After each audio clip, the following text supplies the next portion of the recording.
Vous me demandez aujourd'hui comment les Romains éduquaient leurs enfants. Il faut savoir qu'au début de l'histoire romaine, l'éducation des enfants était très simple, très sommaire et transmise par la famille. C'est avec l'influence grecque que justement l'école, du moins dans les villes, a commencé à se structurer.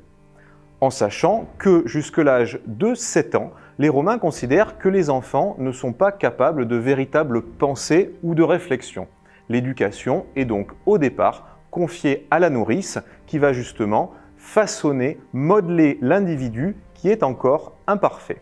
À partir de l'âge de 7 ans, on considère que les enfants sont doués de raison et de réflexion et ils vont débuter le cycle de l'école primaire. Là, il faut imaginer des classes où les élèves vont écrire sur des tablettes de cire ou des papyrus et où le professeur, le magister ludi, va leur apprendre à lire, à écrire, à compter.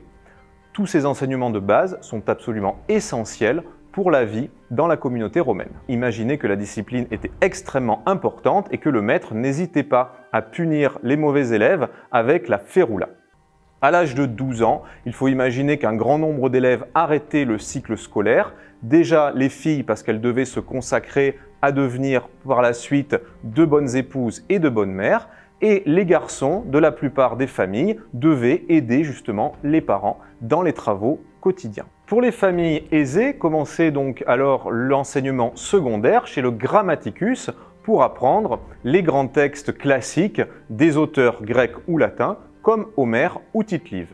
Ensuite, à 15-16 ans, une poignée pour les plus riches, aller chez le rhétor pour y apprendre la philosophie et l'art oratoire, c'est-à-dire l'art de bien parler et de faire les discours.